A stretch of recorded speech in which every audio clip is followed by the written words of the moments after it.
All right, guys, another great question from one of my wonderful students is, how does your calories burn scale with your body weight? And effectively tends to scale relatively linearly, meaning a bigger, heavier body is going to burn more calories doing the exact same exercise. It has to carry a greater amount of load. Now, certain exercises are going to be obviously completely body weight relative. Things like running, walking, you have to carry your mass everywhere you go. When it comes to things like cycling, because now we have the advantage of the bike, one of us can have a nicer bike than the other. Like one of us can be an old school Huffy, and one of us can have a really sweet tri bike. And the person on the tri bike are going to have to burn a little bit less calories. They could be in a better aerodynamic position, and that's going to make the caloric demands a little bit lower. But for the most part, bigger bodies burn more calories with a little bit of variance, just because we all have, some folks run a little bit hotter metabolically, some folks run a little bit cooler metabolically. Now, it shouldn't be to the point at which a 100-pound person is burning more calories doing the same exercise as a 300-pound person, but you're going to see that type of relationship.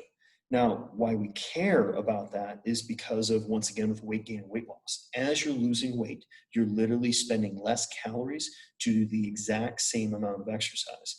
As you are then gaining weight, that is going to require even more calories to do the exact same amount of exercise, because now you have a bigger, heavier body.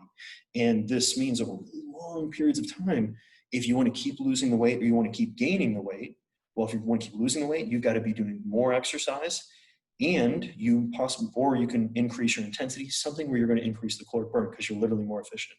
On the other side, if you're trying to gain weight, you can get into situations where you're trying to be as lethargic as possible because it's so easy for you to burn off excess calories or burn off calories due to your extra body size, which makes it that much harder to maintain that new body mass. Now, those are kind of end of the spectrum realities, but it's still something to keep in mind. That's why typically when a couple decides on a weight loss plan, they want to go and they work out together, the larger person in essentially that couple tends to lose more weight simply because they literally burn more calories doing the exact same exercise. And I'm saying like they're out, walking together, running together, anything along those lines, because literally it requires more calories for the big individual as opposed to the smaller individual to do the same exercise.